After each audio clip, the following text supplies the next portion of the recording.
बहुत पुराने समय की बात है। राजपूताना के एक शहर में एक राजा रहता था जो बहुत दयालु और न्यायप्रिय था। उसके राज में लोग बहुत खुश थे। शेर और बकरी एक साथ पानी पीते थे। हर तरफ शांति थी। राजा का एक ही बेटा था जिसका नाम राजकुमार था। वह बहुत समझदार, नेक और हर काम में माहिर था। पर बहुत ज्यादा लाड प्यार ने उसे जिद्दी बना दिया था। जिस चीज को पाने की ठान लेता उसे पाकर ही दम लेता।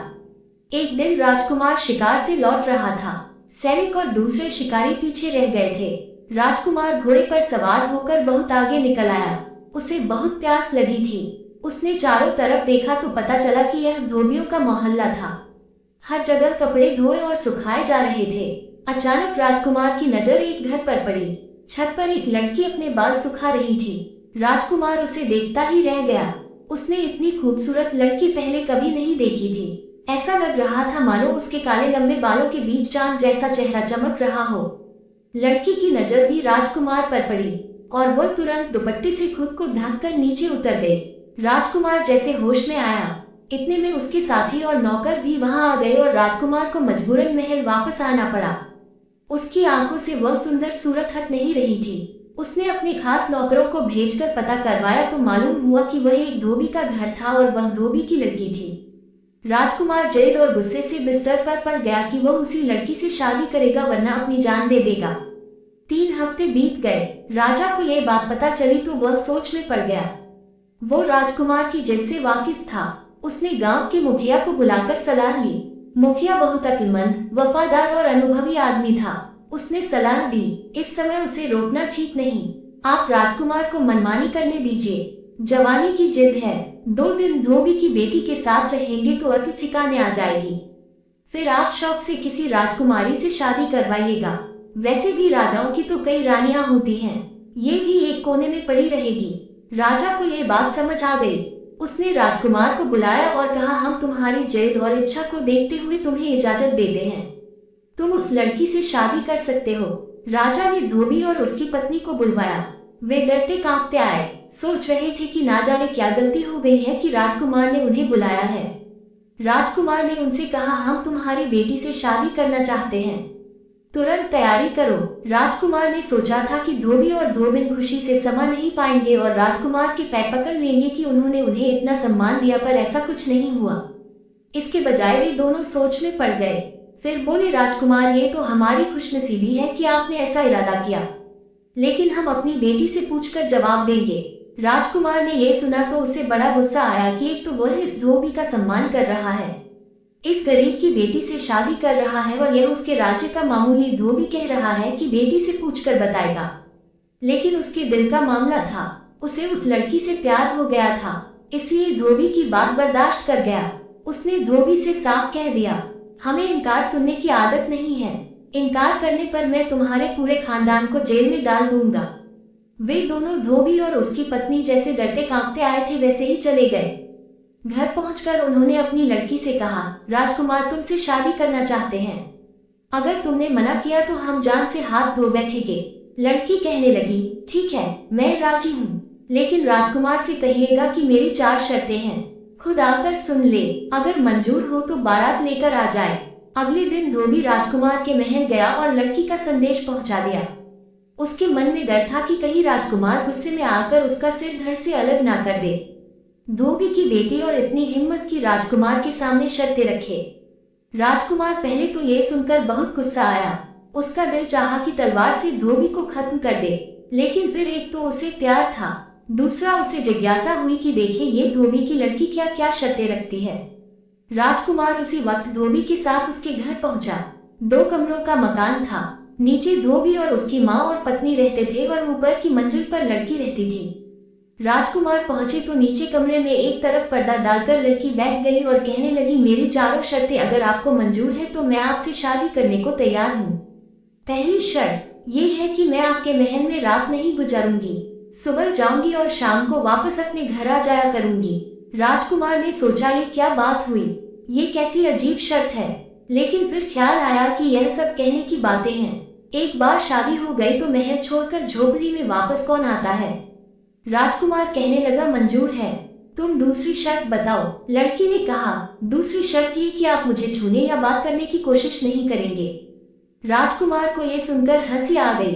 शादी है कि मजाक है? उसने सोचा सब कुछ हो जाए बाद में देख लूंगा। कहने लगा चलो ये भी मंजूर है। लड़की ने कहा मैं आपके महल का पानी तक नहीं पीऊंगी।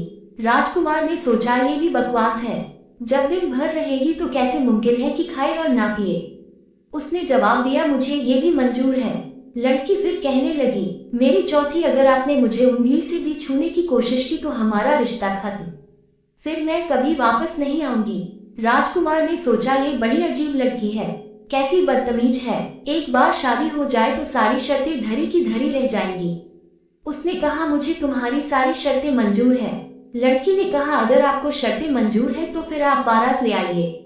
लड़की नहीं चाहती थी कि उसकी वजह से धोबी किसी मुसीबत में पड़े। राजकुमार 2-4 दोस्तों को साथ लेकर उसे बहाने चला गया और फेरे पड़वा कर दुल्हन को महल में ले आया। बहू ने साड़ी पहन रखी थी और बड़ा सा घूंघट निकाल रखा था जिसमें उसका चेहरा पूरी तरह छुप गया। पता ही नहीं चल रहा था कि नई बहू बनकर महल में आई है। राजा रानी तो वैसे भी शामिल नहीं हुए थे, बस एक राजकुमार की खास दासी थी। वही हाथ बांधे खड़ी रही कि कोई हुक्म हो तो पूरा कर दे। शाम हुई तो दासी ने आकर बताया कि गाड़ी लग गई है। बहू उठी और सीधी गाड़ी में जाकर बैठ गई। अगले दिन सुबह उन्हीं कपड़ों में इसी तरह लिपटी हुई आए और उसी कुर्सी पर बैठ गई। दिन भर न कुछ खाया न पिया न हिली जुली, पत्थर की मूर्ति की तरह बैठी रही और शाम को वापस चली गई। 1 दिन, 2 दिन, 3 दिन, पूरे 6 महीने हो गए। उसके रोज के काम में कोई फर्क नहीं आया। जैसा राजकुमार ने सोचा था ऐसा कुछ भी नहीं हुआ और राजकुमार अपनी शर्तों से बंधा हुआ था। जिस चेहरे को देखकर उसने अपनी नींद और चैन त्याग दिया था, उस चेहरे की एक झलक तक देखने को नहीं मिली। दरबार में लोग अलग अलग बातें बनाने लगे। राजा रानी सब परेशान हो गए। एक दिन उसने धोबी को बुलाया और कहा तुम अपनी बेटी को समझाते क्यों नहीं? अब वह हमारी रानी है, उसे महल में रहना चाहिए। इस तरह रोज रात को चले जाना अच्छा नहीं लगता। लोग बातें बनाते हैं। धोबी हाथ जोड़कर बोला राजकुमारी की जय हो। सच बात यह है कि वह हमारी बेटी है ही नहीं। एक दिन हमारे घर पर आए और बोली इस दुनिया में मेरा कोई नहीं, मुझे अपनी बेटी बनाकर अपने घर में रख लो। हमारी कोई औलाद नहीं थी। मेरी पत्नी को उसकी सुंदर सूरत भाई, हमने उसे घर में रखा, हमारे घर में ऊपर रहने लगी। हमसे उसने उसके बाद कोई वास्ता ही नहीं रखा। कहाँ खाती पीती है, क्या करती है, हम कुछ नहीं जानते। कभी कभी मेरी पत्नी के पास आकर बैठ जाती है, उसे माँ कहती है, वो बेचारी इसी में खुश रहती है। उसने हमें कसम दे रखी थी तो हम चुप रह गए। जैसा उसने कहा वैसा ही हमने किया। राजकुमार उस पर हमारा कोई जोर नहीं, आप हमारी जान बख्श दे। धोबी चला गया और राजकुमार अजीब सोच विचार में पड़ गया। करें तो क्या करें? उसका मन हर तरफ से उचट चुका था। आखिर एक दिन किसी को बताए बिना महल से निकल पड़ा। बस अपनी विश्वास पात्र दासी को बताया कि वह जा रहा है, पता नहीं कहाँ और पता नहीं कब वापस आओ। मेरे पिताजी या मेरे बारे में कोई पूछे तो कह देना कि यात्रा पर गए हैं और ठीक है। दासी का दिल राजकुमार की हालत देखकर बहुत दुखता था। उसने भी सोचा चलो अच्छा है, कुछ दिनों इस झंझट से तो मुक्ति मिलेगी। राजकुमार का मन दुनिया से ही उठ चुका था। वह मालिया पर्वत की तरफ निकल गया। महीनों इधर उधर भटकता रहा। एक रात बर्फ से ढकी पहाड़ी पर रात गुजारने के लिए एक गुफा तलाश कर रहा था कि एक गुफा में कुछ रोशनी दिखाई दी। डरते डरते अंदर पहुंचा तो देखा एक बहुत बूढ़ा आदमी पूजा कर रहा है। उसकी आंखें बंद है, दाढ़ी और सिर के बाल बहुत ज्यादा बड़े हुए हैं। पूरे शरीर और पलकों तक पर धूल जमी है। एक चिराग जल रहा है जिसमें 1 गज लंबी बत्ती जल चुकी है और 1 गज अभी बाकी है। उन्हें देखकर राजकुमार के दिल को बड़ा सुकून मिला। वह भी उनके कदमों के पास बैठ गया, लेकिन उन्होंने आंखें नहीं खोली। उन्होंने समाधि लगा रखी थी। उन्हें कुछ खबर नहीं थी। वे ईश्वर के ध्यान में डूबे हुए थे। राजकुमार वही रहने लगा। रोज सुबह उठकर झरने से पानी लाता, योगी महाराज के हाथ पांव धोता, बाल धोता, बालों में कंघी करता, गुफा की सफाई करता, नीचे घाटी से जंगली फल फूल तोड़कर लाता और उनसे अपना पेट भर लेता। 1 महीने के बाद उस योगी महाराज ने आंखें खोली तो राजकुमार को सामने हाथ जोड़े बैठे पाया। राजकुमार ने उन्हें पानी पिलाया, जंगली फल फूल खिलाए, उनके हाथ पांव दबाए। योगी महाराज बोले बच्चा तू राजकुमार है, इस योगी की कुटिया में तेरा क्या काम है? राजकुमार यह सुनकर बोला महाराज आप जानते हैं कि मैं राजा का बेटा हूँ, तो ये भी जानते होंगे कि मैं क्यों और किस लिए मारा मारा फिर रहा हूँ। मेरे माता पिता मेरे लिए परेशान होंगे पर मेरा वापस जाने का मन नहीं चाहता है। वो महाराज बोले बच्चा योगियों से कुछ छुपा नहीं, तूने बड़ी गलती की जो उस लड़की से शादी की, पर तूने हमारी इतने दिन सेवा की है तो हम तुझे खाली हाथ नहीं भेजेंगे। ले ये रख ले, तू सबको देख सकेगा लेकिन तुझे कोई नहीं देख पाएगा। घर जाए तो तू ये राख माथे पर लगाकर उसके साथ चले जाना। तुझे आप ये पता चल जाएगा कि वह कौन है और उसकी क्या मजबूरी है। हमारी दुआएं तेरे साथ है, तेरे मन की मुराद जरूर पूरी होगी। उस योगी महाराज ने अपने चिराग की जली हुई बत्ती की राख उसे दी, जिसे राजकुमार ने संभालकर कपड़े में बांध कर रख लिया और योगी को अलविदा कहकर चल दिया। कई दिन का सफर तय करने के बाद वापस महल में पहुंचा तो इस हाल में कि कपड़े फट गए थे, पाँव में छाले पड़ गए थे और बहुत दुबला और कमजोर हो गया था। कमरे में धोबी की लड़की उसी तरह उन्हीं कपड़ों में कुर्सी पर बैठी थी। दासी राजकुमार को देखकर बहुत खुश हुई, कहने लगी, राजकुमार कहाँ चले गए थे और यह क्या हाल बना लिया है। राजा और रानी भी लगातार आपके बारे में पूछते रहते हैं। मैं यही कह देती कि आप यात्रा पर गए हैं और ठीक है। आज राजकुमार बहुत खुश था। उसने गर्म पानी से स्नान किया, बाल कटवाए और पेट भरकर खाना खाया। उसने दासी से पूछा, क्या यह मेरे पीछे भी रोज इसी तरह आती थी। दासी ने बताया कि उसके नियम में कोई फर्क नहीं आया था, वो रोज उसी तरह आती थी। राजकुमार ने कहा, मैं बहुत थका हुआ हूँ, अब सोऊंगा, लेकिन शाम को जब ये घर जाने लगे तो मुझे जगा देना। शाम को जब धोबी की लड़की के जाने का वक्त हुआ तो उस दासी ने राजकुमार को जगा दिया। राजकुमार ने झट माथे पर साधु महाराज की दी हुई राख लगा ली और उसके साथ हो लिया। अगले दिन सुबह सुबह राजकुमार वापस आए और दासी से बोला, आज मैं उसी कमरे में सोऊंगा। जब वह धोबी की लड़की आकर बैठ जाए तो तुम आकर मुझे जगाना और मुझसे पूछना कि दिन चढ़ गया है। मैं उठता क्यों नहीं हूँ। मैं जो ना बताना चाहूँ उसे भी जिद करके पूछना।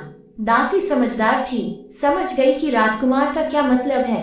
जब धोबी की लड़की आकर अपनी कुर्सी पर बैठ गई तो दासी ने आकर राजकुमार को जगाना शुरू किया।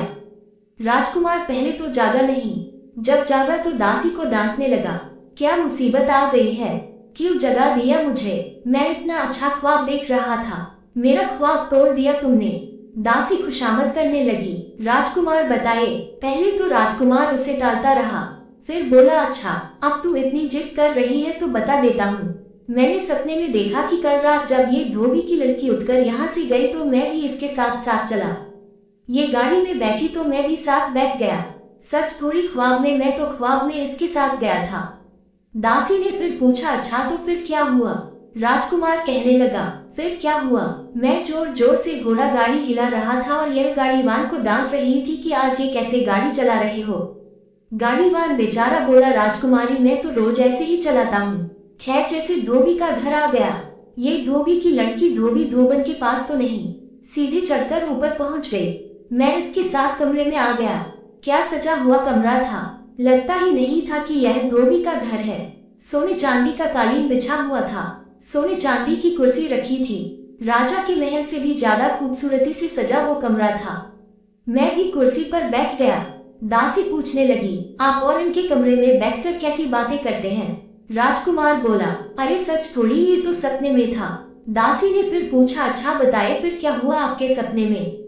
राजकुमार बोला, होना क्या था, इस धोबी की लड़की ने ये साड़ी जो साल भर से पहन कर आ रही है ऐसे उतार कर फेंकी जैसे किसी भिखारी की साड़ी हो और अपनी नौकरानी को देने लगी कि हमाम तैयार है। दासी ने जवाब दिया, हाँ राजकुमारी, गर्म पानी तैयार है। ये हमाम में घुस गई तो मैं भी इसके साथ ही उसके। दासी फिर बोली, आप राजकुमार, आप इनके साथ हमाम में घुस गए, क्यों बेवकूफ बनाते हैं। राजकुमार बोला, ऐसा कहीं हो सकता है, तू तो सब कुछ सच समझ जाती है, मैं तो ख्वाब की बात कर रहा था, चल अब नहीं सुनाता तुझे ख्वाब। राजकुमार रोकने लगा तो दासी ने कान पकड़े और बोली, राजकुमार सुनाए, अब नहीं बोलूंगी। बीच में राजकुमार ने कहना शुरू किया, बस फिर क्या था, इसने नहाना शुरू किया।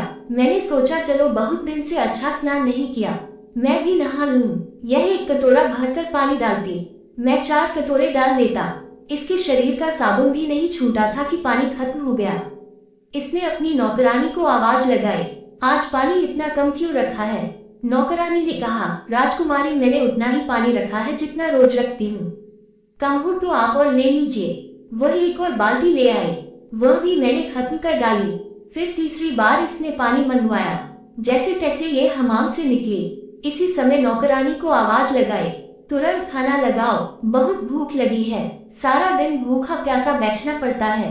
नौकरानी छत पर गई और आसमान की तरफ हाथ करके खड़ी हो गई। आसमान से एक थाल उतरा जिसमें सोने चांदी के बर्तनों में दुनिया भर के मजेदार पकवान रखे थे। नौकरानी ने अपने लिए थोड़ा खाना निकाला और बाकी थाल लाकर इसके सामने रख दिया। मैंने सोचा लाओ आज मैं भी इसके साथ खाना खा लूं। कितने दिनों से जंगल जंगल घूमते अच्छा खाना नहीं मिला था। ऐसा मजेदार खाना कि क्या बताऊं। एक निवाला यह खाती और 4 निवाले में खा जाता। इसका पेट भी नहीं भरा और खाना खत्म हो गया। इसने फिर नौकरानी को डांट पिलाई कि दासी क्या बात है, आज तो कर क्या रही है, इतना सारा खाना रखा है, मैं भूखी रह गई। नौकरानी बेचारी हैरान थी। बोली राजकुमारी मैंने उतना ही खाना आपके लिए निकाला था जितना रोज निकालती हूँ। लीजिए आप मेरे हिस्से का भी ले लें, लेकिन आज कुछ गड़बड़ जरूर लगती है। क्या राजकुमार ने आपसे बातचीत तो नहीं की? इस पर यह धोबी की लड़की अपनी नौकरानी को डांटने लगी कि तेरी हिम्मत कैसे हुई ऐसी बात कहने की, वो तो मुझे कभी छू भी नहीं सकता। सुनो तूने इस धोबी की लड़की ने मेरे बारे में ऐसा कहा। मुझे भी गुस्सा आ गया। बाकी खाना भी ये थोड़ा सा ही खा पाए और मैं सब खा गया। ये भूखी रह गई, लेकिन मन ही मन हैरान हो रही थी कि मामला क्या है। फिर आसमान से इसके लिए कपड़े आए। इसने कपड़े बदले। नौकरानी ने इसका मेकअप किया, बार बार मोती गूंथे। बस क्या था, क्या बताओ क्या लग रही थी ये धोबी की लड़की जो यहाँ इस गंदी मैली साड़ी में आकर बैठ जाती है। सब कर यह आकर छत पर खड़ी हो गई। रात के करीब आसमान से तख्ता करोड़ने वाला सिंहासन उतरा और यह उस पर बैठ गई।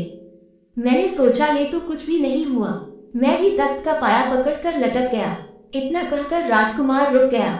दासी ने इशारा किया कि धोबी की लड़की ने थोड़ा सा मुंह उनकी तरफ फेर लिया। दासी पूछने लगी राजकुमार फिर क्या हुआ? राजकुमार बोला बस ख्वाब खत्म हो गया। दासी जिद करने लगी राजकुमार सुनाए, ऐसा अधूरा ख्वाब थोड़ी हो सकता है, बताए फिर क्या हुआ? राजकुमार पहले तो टालमटोल करता रहा, फिर बोला फिर वो तख्त ऊपर ही ऊपर उठता हुआ चांद तारों से भी ऊपर उड़ते उड़ते परियों की दुनिया में पहुंच गया। वहां राजा इंद्र की दरबार सजी हुई थी। एक से बढ़कर एक खूबसूरत परिया बैठी थी। ये पहुंची तो सबने उठकर जैसे ये कही कि राजकुमारी हो। ये धोबी की लड़की वहां परियों की रानी। सबसे आखिर में इसके नाचने की बारी आई। ये नाचने खड़ी हुई तो मैंने सोचा अगर आज मैंने इसके नाच पर थाप नहीं दी तो कुछ नहीं किया। मैंने तबला वादक से कहा लाओ भैया तुम थक गए होंगे, थोड़ा आराम कर लो, मैं तबला बजाता हूँ। तबला बजाने वाले बेचारे को कोई नजर नहीं आया, लेकिन वह वाकई थक गया था। तबला छोड़कर बैठकर घूमने लगा। मैंने वो तबला बजाया और मेरी थाप पर यह ऐसा नाची कि समा बंध गया। राजा इंद्र ने खुश होकर अपना रेशमी रुमाल इसे इनाम में दिया। इसने झुककर रुमाल लिया, सबको दिखाया और तबला बजाने वाले की तरफ चल दिया। मैंने जल्दी से लेकर जेब में रख लिया। इतना कहकर राजकुमार रुका। धोबी की लड़की अब पूरी तरह उसकी तरफ घूम चुकी थी। राजकुमार जी हम भी तो देखिए वो रुमाल कैसा है। राजकुमार बोला ये तो ख्वाब था, ख्वाब की चीज भी कहीं दिखाई जा सकती है। लेकिन दासी ने जबरदस्ती राजकुमार के जेब से हाथ डालकर एक रेशमी रुमाल निकाला। कहीं यही तो रुमाल नहीं है? राजकुमार बनावटी गुस्से से बोला तू बहुत जिद्दी है, मानती नहीं ना? हाँ यही तो था, पता नहीं मेरी जेब में कहां से आ गया। धोबी की लड़की का दुपट्टा छोटा हो गया, वो पूरी तरह उनकी तरफ मुड़ चुकी थी। दासी ने फिर से कहा सुनाए राजकुमार फिर क्या हुआ? राजकुमार कहने लगा होना क्या था, राजा इंद्र ने इससे दोबारा नाच करने की फरमाइश की। मैंने फिर ढोल संभाला, जितना अच्छा मैंने ढोल बजाया यह उतना ही अच्छा नाचती रही। राजा इंद्र ने खुश होकर अपनी अंगूठी इनाम में दी। इसने झुककर उनके पांव छुए, सबको अंगूठी दिखाए और फिर तबला बजाने वाले के पास डाल दी। वह भी मैंने उठाकर जेब में रख ली। फिर जिद करने लगी दिखाए राजकुमार हमें भी दिखाए। वह कैसी अंगूठी थी? राजकुमार दासी तो बेवकूफ है, अब एक चीज सही हो गई तो इत्तेफाक से इसका यह मतलब नहीं कि सब बातें निकल ही और पूछने लगी राजकुमार क्या यही अंगूठी है? राजकुमार बोला अरे हाँ यही तो थी, लेकिन मेरी जेब में कहां से आ गई? दासी ने इशारा किया। धोबी की लड़की का घूंघट ऊपर उठ चुका था, लेकिन राजकुमार और दासी ऐसे दिखा रहे थे जैसे उन्होंने देखा ही नहीं। दासी ने पूछा फिर क्या हुआ राजकुमार? राजकुमार मैंने भी ऐसा तबला बजाया कि जान लड़क दी और यह भी ऐसा नाची कि जिसका जवाब पूरे परियों की दुनिया में नहीं था। नाच खत्म हुआ तो राजा इंद्र उठ खड़े। राजा इंद्र दरबार से उठकर गए और यह भी भागकर उड़ान खटोली पर बैठी। जल्दी में अपना ही इनाम तबला बजाने वाले से नहीं सोचा होगा कि कल ले लेगी। इसे क्या पता था कि वह सब तो मेरे पास था। इसका तक तोड़ा और मैं फिर इसके पंख से लटक कर नीचे आ गया। बस यही तक देखा था कि तूने आकर जगा दिया। दासी कहने लगी, राजकुमार अब वह हार भी दिखाए। राजकुमार ने कहा, अरे दासी वह ख्वाब था, हार मेरे पास कहाँ से आया। लेकिन दासी नहीं मानी और राजकुमार की दूसरी जेब से मोतियों का हार निकालते हुए पूछा, क्या यही हार था। अब तो धोबी की लड़की कुर्सी से उठकर राजकुमार के पास आ गई और बोली, राजकुमार अब तो आप जान ही गए होंगे कि मैं धोबी की लड़की नहीं हूँ, मैं परियों की दुनिया की एक परी हूँ। अब मेरी कहानी भी सुन लीजिए। परियों की दुनिया में मुझसे ज्यादा अच्छी नाचने वाली और कोई नहीं थी। राजा इंद्र रोज मेरा नाच देखकर ही दरबार करते थे। एक रात मेरी तबीयत खराब थी, सिर में बहुत दर्द था। दरबार से बुलावा आया तो मैंने मना कर दिया, लेकिन राजा को मेरे बिना चैन कहा। दोबारा बुलावा आया तो मुझे गुस्सा आ गया। मैंने कह दिया, राजा से कहना इस नाम की भी कोई चीज है उनके पास या नहीं। यहाँ मैं दर्द से तड़प रही हूँ और उनको अपने नाच की पड़ी है। संदेश लाने वाले ने जाकर उसी तरह राजा से कहा। राजा इंद्र तो गुस्से में आग बबूला हो गए, तुरंत मुझे बुलाया। मैं डरती कांपती पहुंची तो उन्होंने कहा, बड़ा नखरा हो गया है तुझे अपने आप पर, जा मैं तुझे बद्दुआ देता हूँ। तुझे साल भर धरती पर लड़की बनकर रहना पड़ेगा और अपनी पहचान छुपानी होगी। अगर किसी को पता चल गया कि तू परी है या किसी मर्द ने तुझे छू लिया तो कभी परियों की दुनिया में वापस नहीं आ सकेगी। मैं बहुत रोई, गिड़गिड़ाई, माफी मांगी। राजा ने कहा, मैं अपनी बद्दुआ वापस तो नहीं ले सकता, हाँ इतना जरूर है, तुझे रोज रात को तख्त भेजकर परियों की दुनिया में वापस बुला लिया करूंगा, लेकिन साल तुझे धरती पर ही काटना पड़ेगा। मेरे पंख नोच लिए गए और मुझे धरती पर फेंक दिया गया। मेरे साथ मेरी दासी को भी धरती पर आना पड़ा। मैंने अपने लिए धोबी का घर पसंद किया और धोबी की लड़की बनकर रहने लगी ताकि किसी को मुझ पर शक ना हो। लेकिन मेरी किस्मत में आपकी सेवा करना लिखा था। कल मेरी सजा का 1 साल पूरा होने वाला था। मुझे मेरे पंख वापस मिल जाते और मैं वापस परियों की दुनिया में चली जाती। आपको मेरी असलियत कभी पता ना चलती। आप यही समझते कि मैंने बेवफाई की और भाग गई, लेकिन सब खत्म हो गया। अब आप ही मेरे मालिक हैं और मैं आपकी नौकरानी। राजकुमार ने उस लड़की की यह हैरान कर देने वाली कहानी सुनी और फिर अपनी दुल्हन को लेकर राजा और रानी के पास गया और सारी कहानी सुनाई। राजा को जब पता चला कि उनकी बहू धोबी की लड़की नहीं बल्कि इंद्रलोक की अप्सरा है तो उनकी खुशी का कोई ठिकाना नहीं रहा। उन्होंने धूमधाम से बेटे की शादी फिर